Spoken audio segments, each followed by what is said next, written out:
The silver collar bites into Sabriel's throat with every breath, but the metal sting is nothing compared to the betrayal still burning in her chest. She stands in the muddy courtyard between territories, surrounded by Shadow Pack guards who won't meet her eyes, warriors she once trained alongside, now her jailers. "Present the traitor," Commander Voss announces, his voice stripped of the respect he once showed her. Beta rank. He grips her shoulder, forcing her forward toward the delegation of Bloodfang warriors waiting at the border. Female, 24 years, combat-trained Beta, rebellion suppressed. Sabriel's jaw clenches, but she keeps her expression blank. Her wolf snarls beneath her skin, wanting to tear through the guards, to make them pay for this humiliation. But resistance ended 3 days ago when her alpha made his choice. Sacrifice her to secure peace, or risk open war with the Bloodfangs. She chose wrong. She challenged him. Now she pays. The treaty terms are clear. Voss continues, addressing the Bloodfang captain with casual indifference. This one organized resistance against Alpha Command, undermines pack hierarchy, questioned orders during the river territory dispute. He rattles off her crimes like reading from a supply list. She's your problem now. Do with her what you will. The Bloodfang captain, a scarred brute named Karn, circles her slowly, assessing. His eyes are cold, calculating the threat she might pose. A beta, he muses, almost amused. Dangerous to keep alive. Your alpha must trust us greatly to hand over someone with her training. My alpha trusts you'll make an example of her, Voss replies, flatly. Sabriel's stomach hollows, but she forces herself to breathe steadily. She knew this was coming. The moment she stood against her alpha's decision to surrender the contested hunting grounds, the moment she rallied other betas to her side, she sealed her fate. Political inconvenience has only one solution: elimination. But if she's going to die, she'll die learning everything she can about the pack that destroyed her people's pride. She'll be presented to Alpha Arthur at sunset, Karn says, gripping the chain attached to her collar. He'll decide if she's worth the effort of breaking, or if we just make it quick. The Shadow Pack guards turn away without ceremony, without farewell. Warriors she bled beside, fought beside, trusted, dawn in seconds, leaving her to the enemy. Karn yanks the chain, and Sabriel stumbles forward into Bloodfang territory. The forest here is darker, the trees twisted and ancient. The air tastes different, wilder, more dangerous. Her wolf paces anxiously, sensing the hostility saturating every inch of ground. "Move," Karn orders. The journey to the Bloodfang fortress takes 3 hours. 3 hours of being paraded through enemy territory, past patrols that stop to stare at the traitor from the Shadow Pack. Some spit. Others laugh. A few look almost pitiful, as if they know what awaits her. By the time they reach the fortress gates, the sun is bleeding red across the horizon. The Bloodfang stronghold rises from the mountainside like a predator's jaw, all jagged stone and iron spikes, built for war, not comfort. Inside the Great Hall, pack members gather in anticipation. Word has spread. The Shadow Pack sent a gift. A sacrifice. Entertainment. Sabriel is shoved to her knees in the center of the hall, the chain pulled taut to keep her head down. Her shoulders scream in protest, her knees bruise against the stone floor. Around her, Bloodfang wolves murmur and whisper, their voices a tide of hostility and curiosity. Did you hear? She's a beta. Thought betas were supposed to be smart. Look at her now. Arthur's going to rip her apart. Her pulse hammers against her ribs, but Sabriel forces herself to breathe. She's faced death before. She can face it again. Silence. The single word cuts through the hull like a blade through flesh. Every voice dies. Every movement stills. Even the air seems to hold its breath. Sabriel's wolf goes rigid, every instinct screaming danger. The power rolling through the room is suffocating, ancient, absolute, and utterly merciless. It presses against her skin like a physical weight, demanding submission, demanding she bare her throat and surrender. She's felt alpha dominance before, but this is different. Footsteps echo across the stone floor, slow, deliberate, each one a countdown. The crowd parts. Sabriel keeps her eyes locked on the ground, survival instincts screaming at her not to look, not to challenge, not to draw his attention more than she already has. But her wolf betrays her. Against every rule of submission she's ever learned, against every survival instinct, her gaze lifts, just slightly, drawn by a pull she doesn't understand. The man, no, the alpha, who stands before her is exactly what she expected and nothing like she imagined. Arthur of the Bloodfang pack is a weapon forged in war, tall, broad-shouldered, wrapped in dark leather and battle-worn steel. His hair is dark, his jaw sharp, his eyes the color of winter storms.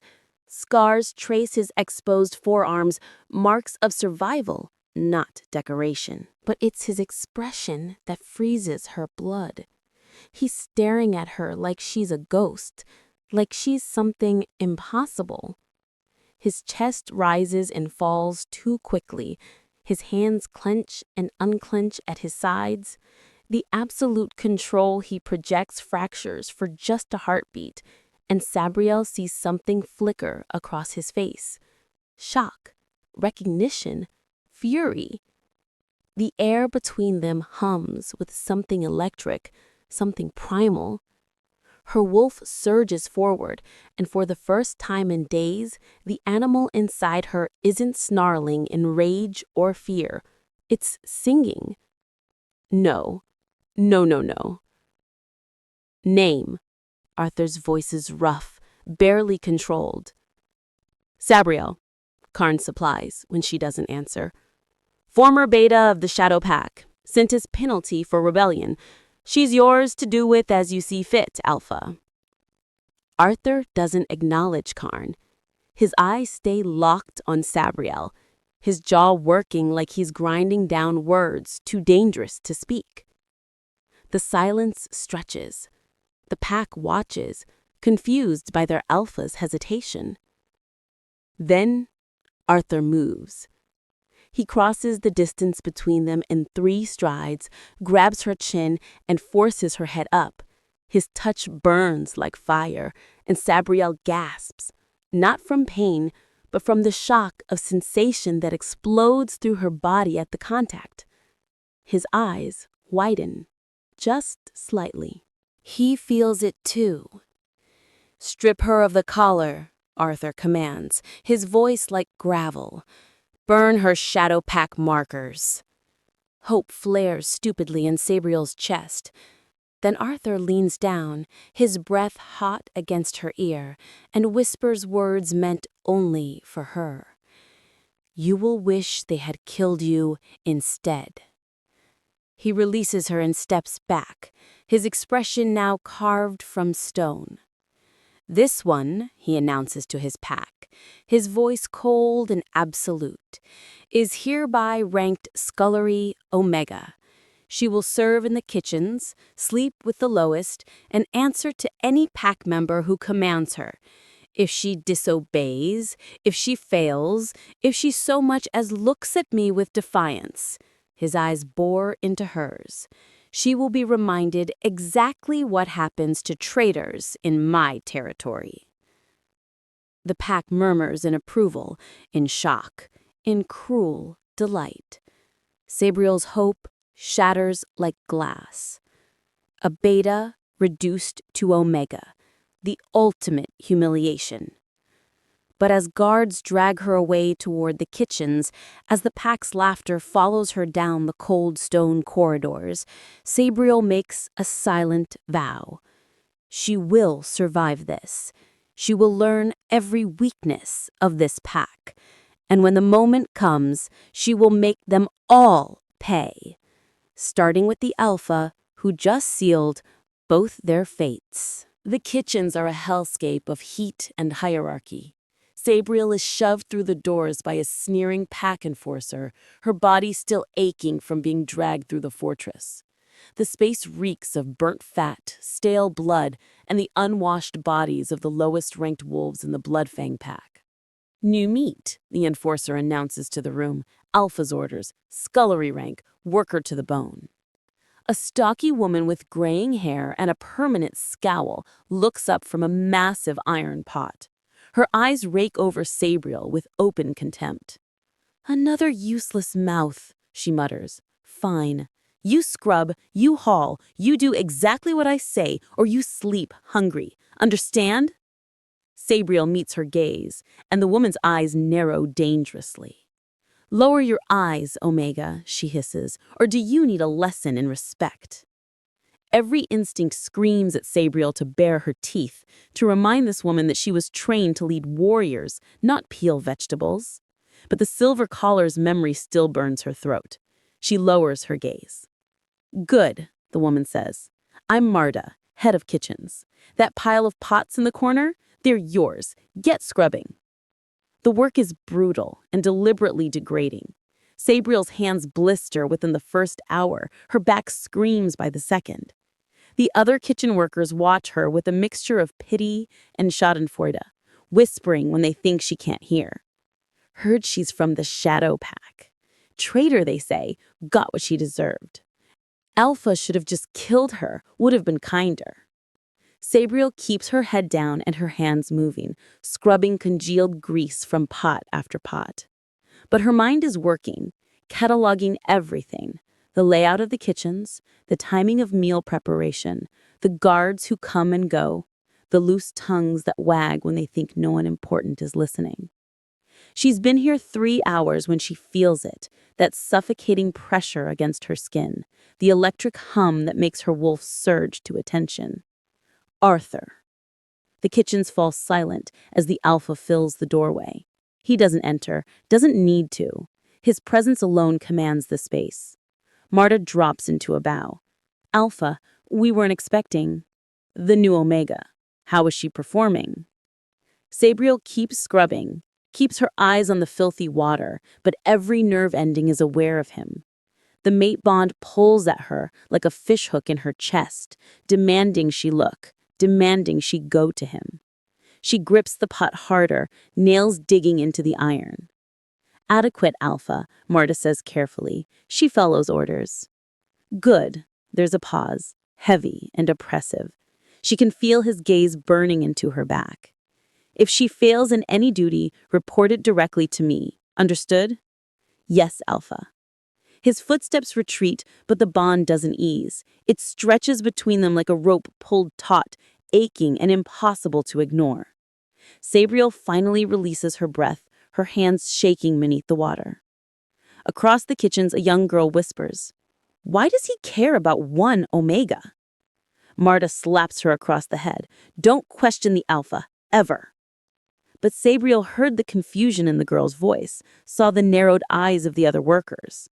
Arthur's attention, even cruel attention, isn't usual, dangerous. As night falls and Sabriel is finally shown to a straw pallet in a cramped room with 6 other Omegas, she lies awake, staring at the ceiling. Arthur felt it, the bond, the recognition, And instead of killing her quickly, he's keeping her close, torturing them both with proximity and denial. A slow, bitter smile curves Sabriel's lips in the darkness. If he wants to play this game, she'll play it better. She'll become invisible, essential, and when he finally breaks, because he will break, she'll be the one standing over him, deciding his fate. 3 days into her new life, Sabriel learns that invisibility is a weapon. The Bloodfang pack doesn't see Omegas. They look through them, around them, past them like furniture that occasionally moves. Warriors discuss patrol routes while she scrubs floors at their feet. Council members debate supply shortages while she serves their meals. No one guards their tongue around a broken beta in servants' clothing. And Sabriel listens to everything. She learns the northern border is understaffed, its patrols stretched dangerously thin. She learns the pack's grain stores are lower than they should be, the result of either mismanagement or theft. She learns that Arthur's authority, though absolute, is constantly tested by ambitious subordinates eager to prove themselves in a pack built on strength and violence. Most importantly, she learns about Ragnar.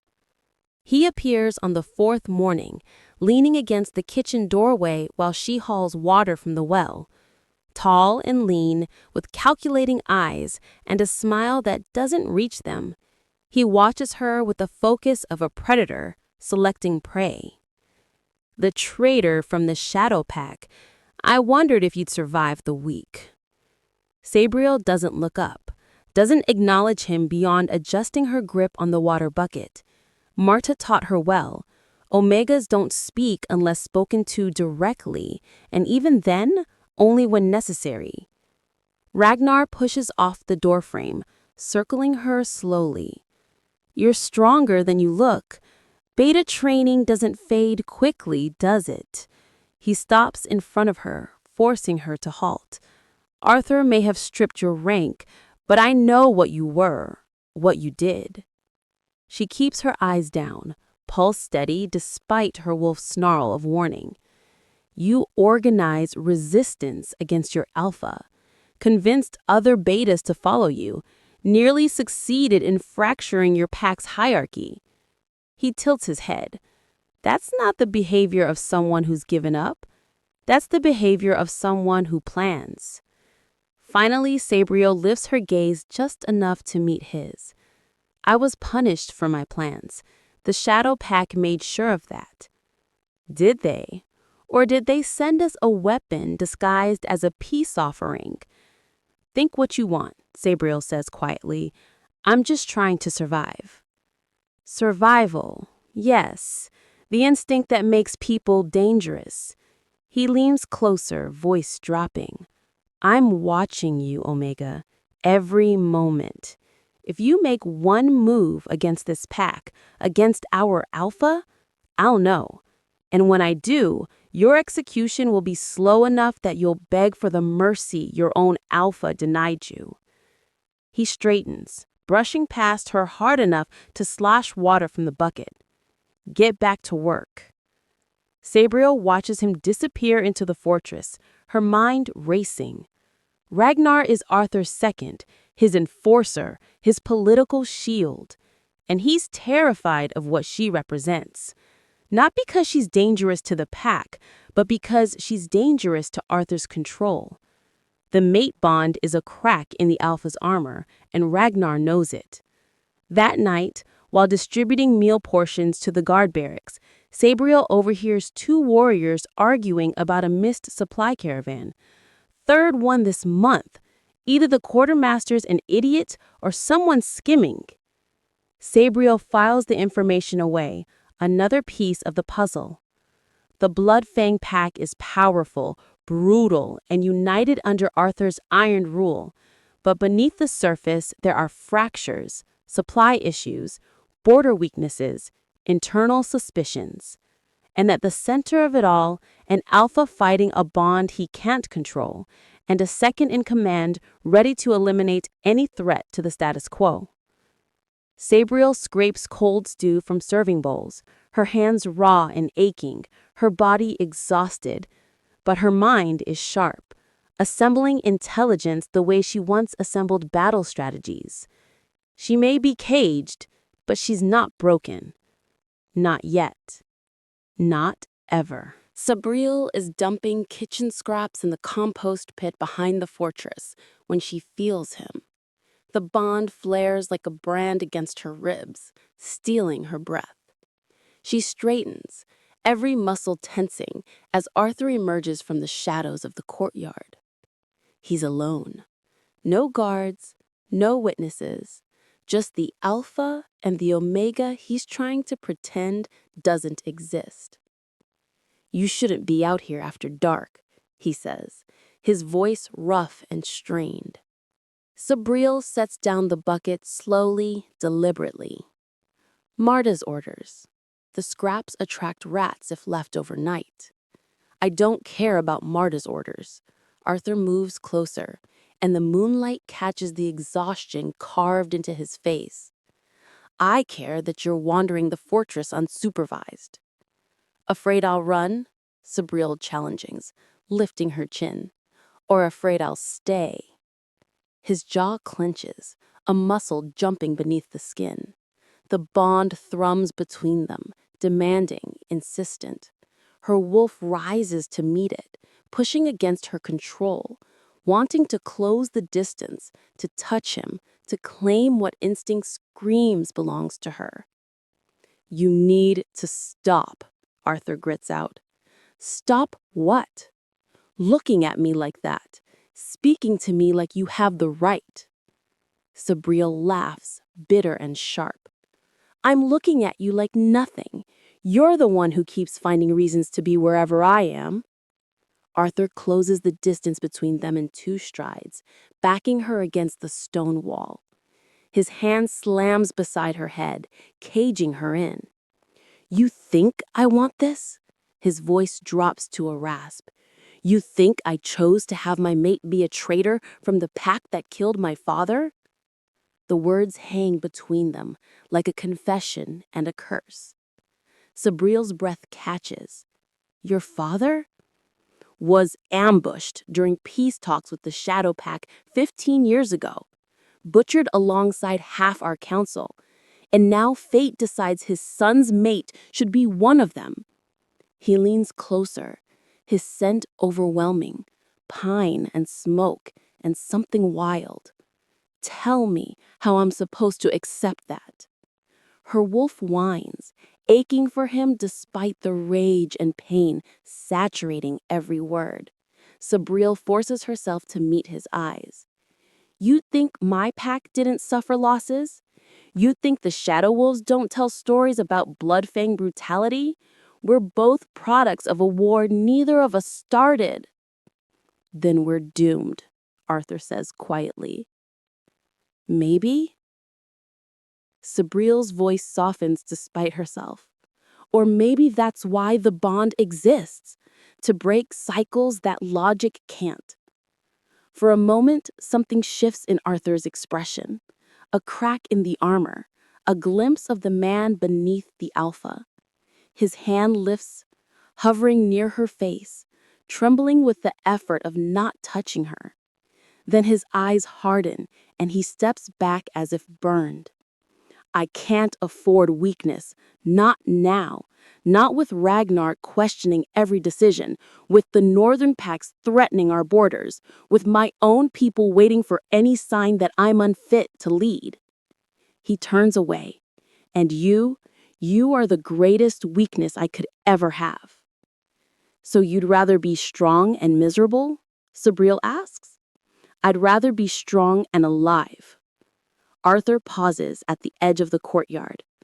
"Stay away from the compost pit after dark. Send another Omega." He disappears into the fortress, leaving Sabriel alone with the bond screaming in her chest and the image of his trembling hand burned into her memory. She slides down the wall, wrapping her arms around herself. For the first time since arriving at Bloodfang territory, she feels something other than rage and defiance. She feels the weight of what they're both fighting, the impossible choice between duty and desire, between survival and surrender. And she realizes that Arthur isn't her enemy. He's her mirror, another wolf trapped by circumstances, trying desperately to do what's right, while everything inside them demands something entirely different. The question is whether they'll break separately or break together. Sabriel picks up the empty bucket and walks back to the kitchens, her mind churning with new, dangerous possibilities. The pattern reveals itself on the 7th day, hidden in conversations Sabriel isn't supposed to understand. She's scrubbing the floor outside the quartermaster's office when 2 logistics officers argue in low voices. "Another shipment short," one mutters. "That's 5 in 3 weeks. The grain alone." "Keep your voice down," the other hisses. "If the Alpha finds out we've lost another—" "It's not lost, it's being stolen. Someone's rerouting supplies before they reach the fortress." Sabriel keeps her head down, her scrub brush moving in steady circles, but her mind races. 5 shipments, a pattern of theft sophisticated enough to avoid detection. This isn't opportunistic pilfering, it's organized sabotage. That night, she volunteers for the late shift in the storage cellars, earning suspicious glances from Marta, but no questions. Omegas who want extra work are too useful to interrogate. The cellars are vast and poorly lit, perfect for hiding discrepancies. Sabriel moves through them methodically, checking inventory markers against delivery logs she glimpsed in the quartermaster's office. The numbers don't match. Flour, salted meat, medical supplies, all recorded as delivered, but the stores show only half the expected quantities. She finds the evidence tucked behind a loose stone in the outer cellar, a ledger written in cipher detailing shipment routes and alternative delivery points. Whoever's stealing isn't working alone. They have access to pack schedules, supplier contacts, and transportation routes. Sabriel's fingers trace the cipher, her beta training kicking in. It's a simple substitution code, meant to look complex but breakable to anyone with technical education. She memorizes the key, replaces the ledger, and returns to the main cellar. The question is what to do with the information. Bringing it directly to Arthur would expose her snooping, prove Ragnar's suspicions that she's gathering intelligence. But if she does nothing, the pack weakens from within, and Arthur's enemies, both inside and outside his borders, grow stronger. She thinks of his trembling hand in the moonlight, his admission of fear, the weight he carries alone. Sabriel makes her decision. She copies the relevant details onto a scrap of parchment, keeping the language neutral and the information precise. Shipment numbers, discrepancy patterns, the location of the hidden ledger. At the bottom, she adds one line in careful script. Your quartermaster's assistant has family ties to the Silver Claw pack. Check his correspondence. She leaves the note on Arthur's desk in his private study, a risk that requires scaling the tower's exterior wall and slipping through a window she'd noticed was poorly latched. Her beta training makes the climb effortless, but her heart still pounds as she places the parchment among his papers and disappears back into the night. 2 days later, the fortress erupts in controlled chaos. The quartermaster's assistant is arrested. Guards search the cellars, finding the hidden ledger. Arthur himself oversees the interrogation, his face carved from stone as the assistant confesses to selling pack supplies to Silverclaw agents in exchange for coin and promises of rank. Sabriel watches from the kitchens as warriors drag the traitor to the dungeons. Arthur stands in the courtyard, the mysterious note clutched in his hand, his expression unreadable. She sees the moment his eyes sweep the crowd, searching, questioning, looking for whoever gave him this gift. His gaze passes over her, an omega among dozens, and moves on. But Sabriel catches the faintest narrowing of his eyes, the subtle tension in his jaw. He knows the intelligence is too precise, too tactical to come from a common soldier. Someone with training, with strategic thinking, left him this information. That night, Marta mentions that Arthur personally ordered improved rations for the kitchen staff. "Don't know what's gotten into him," she grumbles, "but I'm not complaining." Sabriel says nothing, but as she lies on her straw pallet in the darkness, she feels the bond hum with something new. Recognition, respect, curiosity. Arthur knows someone helped him, and he's trying to figure out who. The game, it seems, has changed. Arthur summons the entire household staff to the training yard on the 10th morning, his expression grim and unreadable. Warriors line the perimeter, arms crossed, watching with predatory interest as Omegas shuffle into formation. Sabriel keeps to the back, but she feels the Alpha's attention like a physical weight. "Last night," Arthur announces, his voice carrying across the yard, "a message was intercepted. Enemy scouts probing our eastern defenses, looking for weaknesses." He paces before them, every inch the war leader. "They're watching how we move supplies, how we rotate guards, how we maintain our fortress." Marta shifts nervously beside Sabriel. "This isn't normal. Alphas don't brief kitchen staff on security matters." "I need to know," Arthur continues, his eyes sweeping the assembled Omegas. "Who among you can be trusted with more than scrubbing floors? Who has the mind to see beyond their current station?" He gestures to a table laid out with maps, supply manifests, and guard rotation schedules, all marked with deliberate errors and vulnerabilities. "You have 1 hour," Arthur says. "Identify the 3 most critical security flaws in these documents. Anyone who succeeds will be reassigned to positions of greater responsibility." His gaze hardens. "Anyone who fails returns to their duties. Anyone who refuses is marked as suspicious." It's a test. A trap, maybe. Ragnar stands at Arthur's shoulder, watching the Omegas with unconcealed contempt, clearly expecting them all to fail. The other Omegas approach the table hesitantly, glancing at the complex documents with confusion and fear. Most can barely read beyond basic instructions. They're meant to haul and clean, not analyze military strategy. Sabriel hangs back, instinct screaming at her to stay invisible. But her eyes catch the maps, see the glaring vulnerabilities Arthur has planted, and the real ones he hasn't noticed. If she walks away, she's safe from Ragnar's suspicion, but condemned to kitchen drudgery forever. If she participates and fails, she proves she's no threat. But if she succeeds... Arthur's eyes find hers across the yard. It's barely a moment, a flicker of challenge and curiosity that no one else would notice. He knows. Sabriel steps forward. The other Omegas part for her, some relieved to let someone else take the risk. She approaches the table, aware of every eye on her, and studies the documents with deliberate care.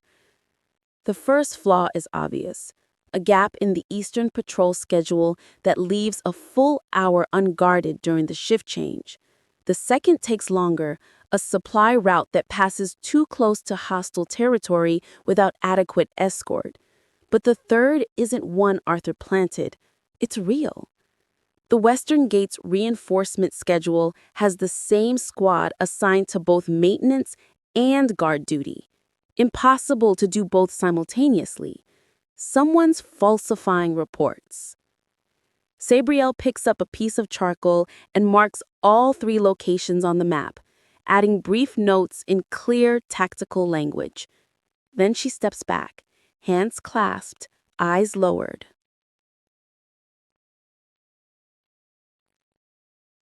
Silence stretches across the yard. Arthur moves to the table, studying her marks. His expression betrays nothing, but Sabriel sees his fingers tighten on the map's edge when he reaches the Western Gate notation, the flaw he hadn't known existed. "Name," he says quietly. "Sabriel Alpha." "Your former rank."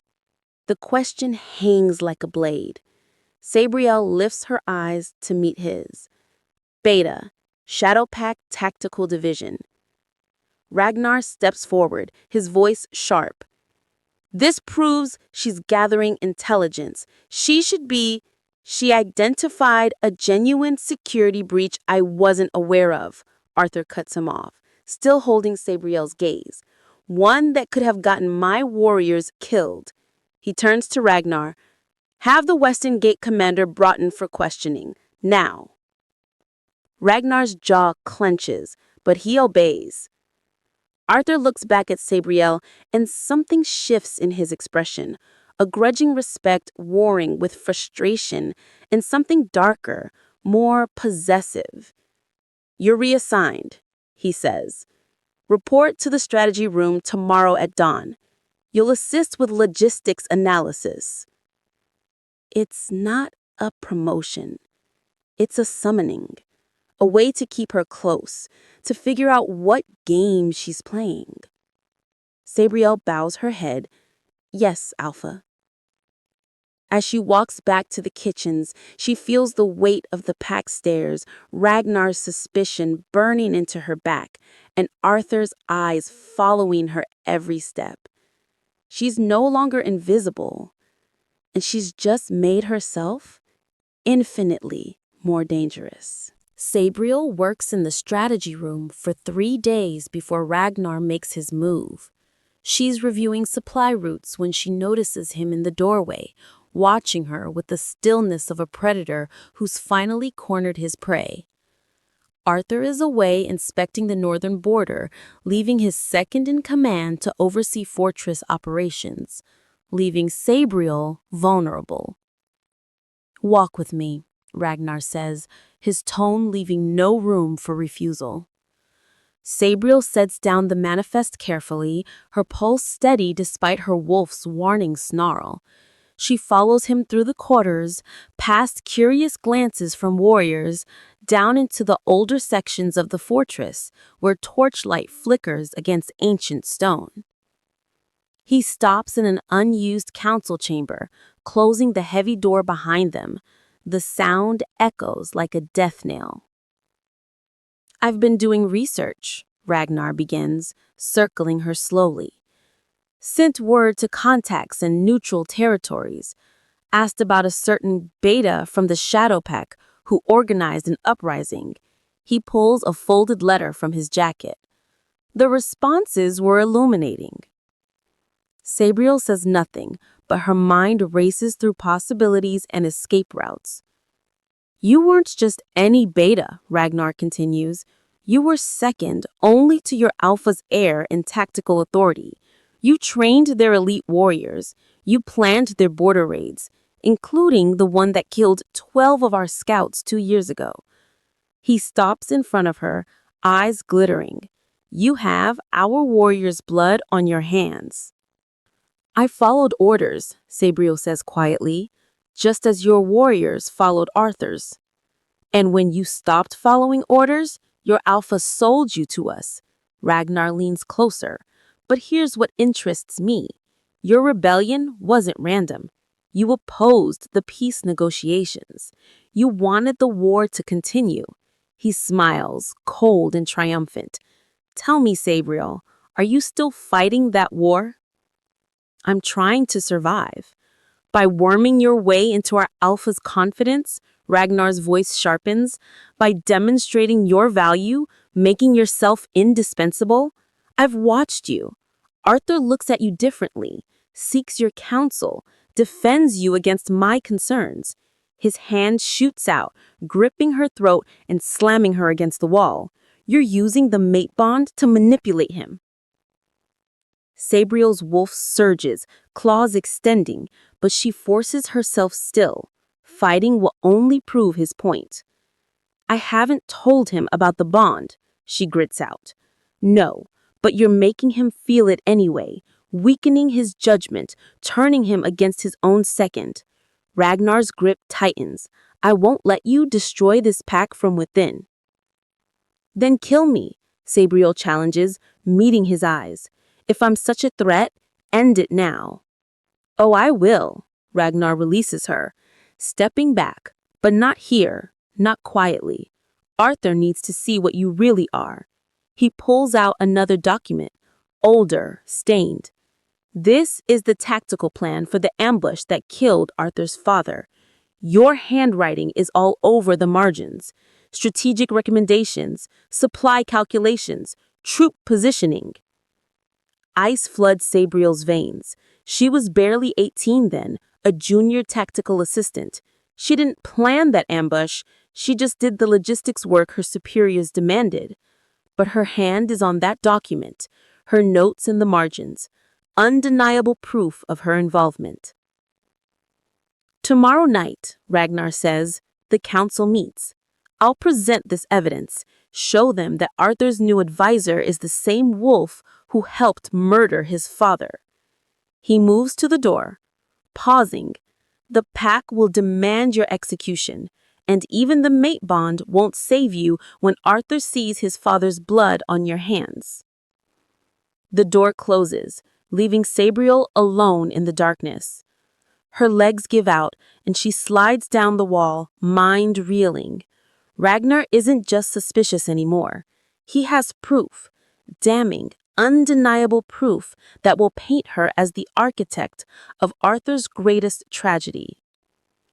Arthur will have to choose, execute his mate to satisfy his pack's justice, or spare her and lose his authority forever. Either way, Ragnar wins. Sabriel presses her hands against her eyes, forcing herself to think. She has less than 24 hours to find a solution, to prove her worth beyond her past, to convince Arthur that she's more than the sum of her mistakes. Or she has 24 hours to prepare for her death.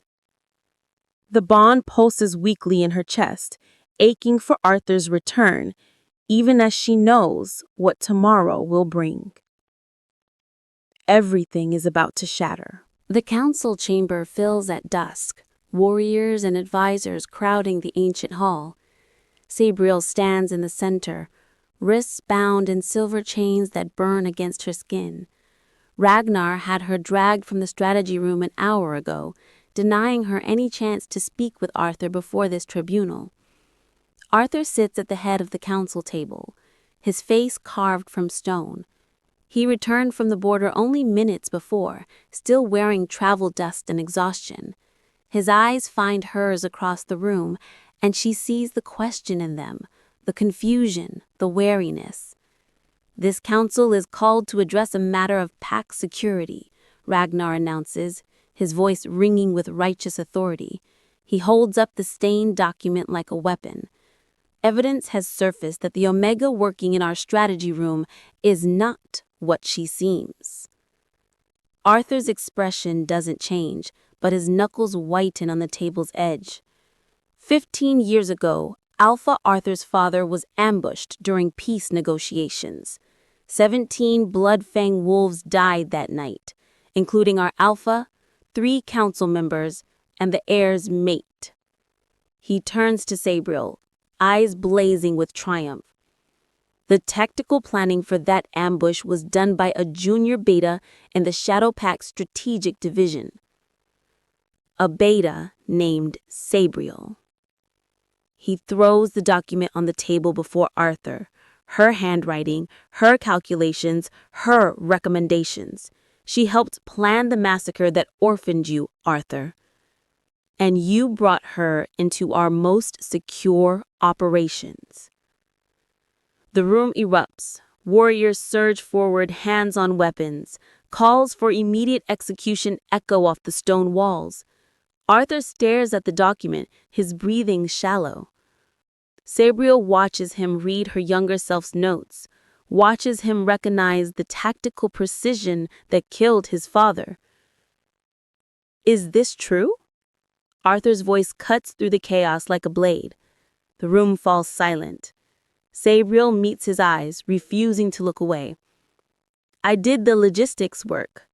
I was 18, following orders. I didn't know what the plan was for.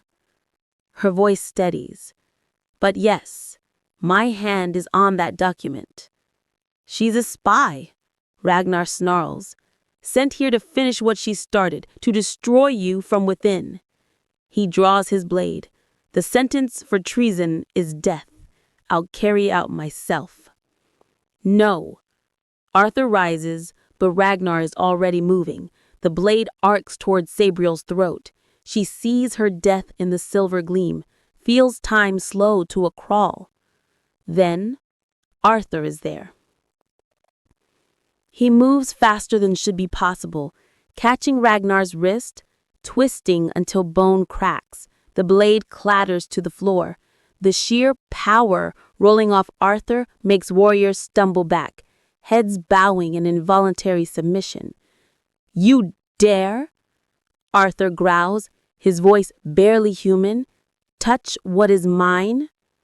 Ragnar's eyes widen in shock. Arthur, she's my mate. The words explode through the chamber like thunder. Arthur's hand wraps around Ragnar's throat, lifting him off the ground. You threatened my mate. You raised a blade to her. His eyes blaze gold, his wolf surging to the surface. You forced me to choose between my duty and my soul. The pack, Ragnar chokes out. The pack follows strength, Arthur snarls, and I am strong enough to claim what fate gave me, regardless of politics, regardless of the past. You are not. The crack of Ragnar's neck echoes through the silent hall. Arthur drops the body and turns to Sabriel, his chest heaving, his hands shaking. The chains binding her wrists shatter under the force of his grip. Then, as the entire pack watches in stunned silence, the alpha of the Bloodfang pack drops to his knees before her. Forgive me, he says, his voice breaking. I was a coward.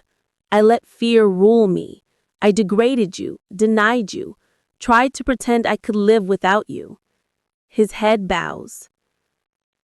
You're not weak. You're terrified. There's a difference. Arthur looks up at her and she sees everything in his eyes.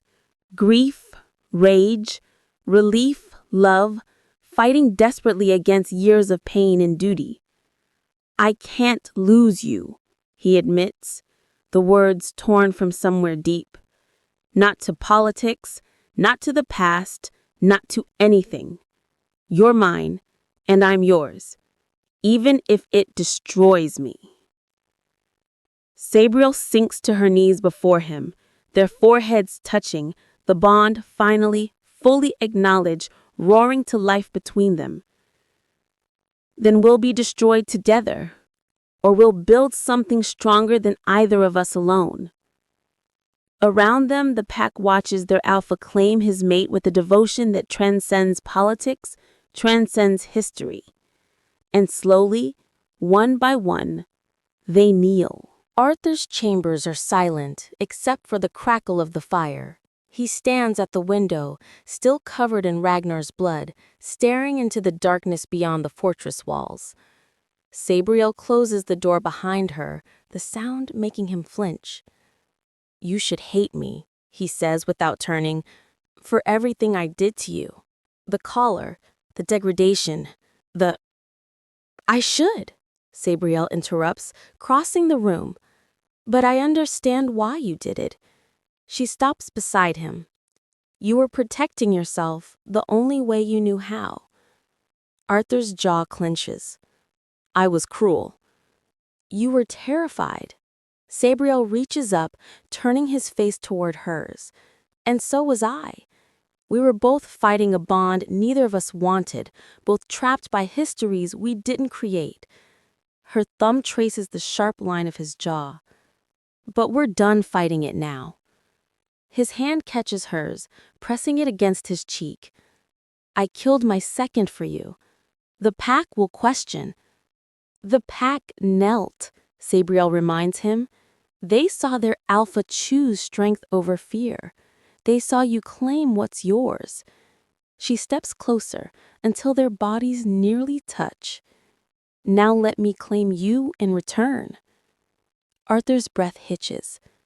Sabriel, you surrendered, she says softly. You fell to your knees before me in front of everyone. Now I'm choosing to stand beside you, not beneath you, not behind you, beside you. She pulls him down until their lips meet, the kiss igniting something primal between them. The bond explodes, no longer denied or suppressed, flooding them both with sensation and need. Arthur's control shatters, his hands tangling in her hair, pulling her against him with desperate strength. I need you, he growls against her mouth. I've needed you since the moment you arrived. Then take me, Sabriel breathes, and let me take you. They crash together, all dominance and surrender intertwined, neither fully yielding, neither fully conquering. Arthur's hands tear away the rough servant's clothing, revealing the warrior body beneath, scarred, strong, unbroken despite everything they tried to make her. His reverence is palpable as he traces each mark, each sign of survival. Beautiful, powerful, mine. Yours, Sabriel confirms, pulling at his leather armor, bearing the alpha beneath the war leader.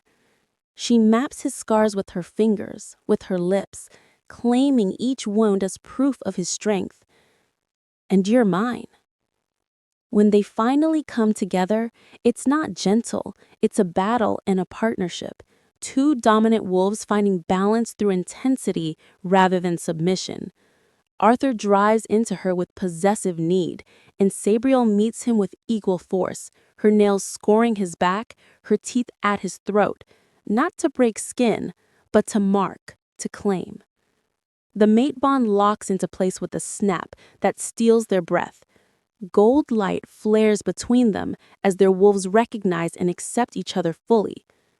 Arthur buries his face in her neck, his body shaking with the overwhelming rightness of it. I feel you, he gasps. Everything. Your strength, your pain, your... I know, Sabriel whispers, holding him as tightly as he holds her. I feel you too. They move together, building towards something transcendent, something that goes beyond physical pleasure into the realm of souls recognizing their other half. When they shatter together, crying out in unison as the bond solidifies completely, irrevocably. Afterward, Arthur pulls her against his chest, his arms wrapped around him like he's afraid she'll disappear. Sabriel traces idle patterns on his skin, feeling his heartbeat steady against her back. What happens now? He asks quietly. Sabriel smiles into the darkness. Now we show them what a true alpha pair looks like. Strategy and strength, calculation and power. She turns in his arms, meeting his eyes. Your father's death doesn't disappear. My past doesn't vanish, but we move forward. Anyway, stronger together than we could ever be apart. Arthur kisses her forehead, her cheeks, her lips. My Luna, my Alpha, Sabriel responds, and for the first time since arriving at Bloodfang territory, she feels something other than survival instinct or calculated strategy. She feels home. Dawn breaks over the Bloodfang fortress as Arthur leads Sabriel to the great hall, their hands clasped, the mate bond visible in the way they move. Synchronized, powerful, complete. The pack has been summoned, every warrior and worker crowding into the space, their faces showing curiosity, apprehension, and in some cases, grudging respect. Arthur stands before them, Sabriel at his side, and the sight is striking. No longer does she wear servant's rags. She's dressed in leather and steel, her beta status restored and elevated, a silver circlet resting in her golden hair, the mark of a Luna. 15 years ago, Arthur begins, his voice carrying absolute authority. My father was killed in an ambush. I have carried that loss, that rage, every day since. When fate delivered his killer's packmate to me as a mate, I saw it as a cruel joke. He pauses, his hand tightening on Sabriel's. I was wrong. The hall is silent, every eye fixed on their alpha. Ragnar would have had me execute her to avenge the past, to satisfy old wounds with new blood. But that path leads nowhere except to more death, more hatred, more wolves orphaned by wars that should have ended long ago. His gaze sweeps the crowd. I am tired of that path. This pack is tired of that path. Sabriel steps forward, her voice clear and unwavering. I cannot undo the past. I cannot bring back the wolves who fell. On either side, what I did, even unknowingly, contributed to your alpha's pain, to this pack's loss. She meets the eyes of those watching, refusing to flinch from their judgment. But I can offer you my strength, my strategic mind, and my absolute loyalty moving forward, not as a conquered enemy, but as your Luna. Murmurs rippled through the crowd. A grizzled warrior near the front speaks up. How do we trust the shadow pack wolf? You don't trust where I came from. You trust what I've proven. I uncovered the traitor stealing your supplies. I identified security flaws that could have killed your warriors. I have chosen your alpha as my mate, and I will defend this pack with everything I am. Her eyes flash with determination. Judge me by my actions, not my history. Arthur places a hand on her shoulder. Sabriel is my mate, my Luna, and my strategic advisor. She stands as my equal in all matters of pack leadership. Any who cannot accept this are free to challenge me now. The challenge hangs in the air like a drawn blade. No one moves. Then the grizzled warrior drops to one knee. Luna, he says, simply. Others follow. Slowly at first, then in a wave, until the entire hall kneels before their alpha pair, not just to Arthur, but to both of them. Recognition of power, of partnership, of a new order. Arthur pulls Sabriel against him, his voice dropping so only she can hear. How does it feel? She admits, terrifying, exhilarating. Right. Good, Arthur murmurs, because we have work to do.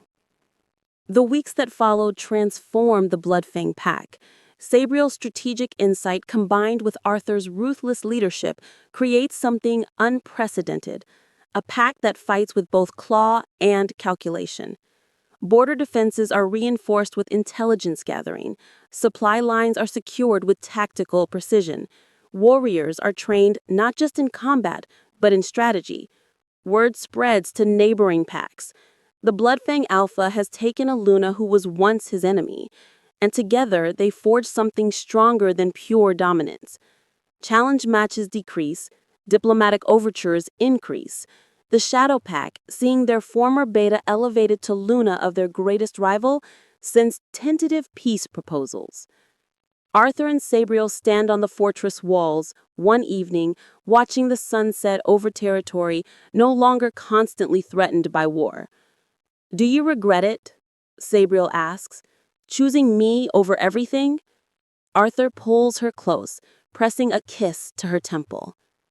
I regret the time I wasted fighting it, but the choice itself? Never. You're the best decision I've ever made. Sabriel smiles, fierce and genuine.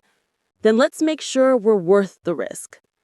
Below them, the Bloodfang pack moves through evening routines, stronger, more secure, led by an alpha pair who proved that sometimes the greatest strength comes not from denying weakness, but from embracing what makes you whole. The rivalry that shaped their histories has become the foundation of their future. And in the space where hatred once lived, something far more powerful has taken root. Partnership, strategy, love forged in fire and tempered by choice. The Bloodfang pack has its Luna, and she is magnificent.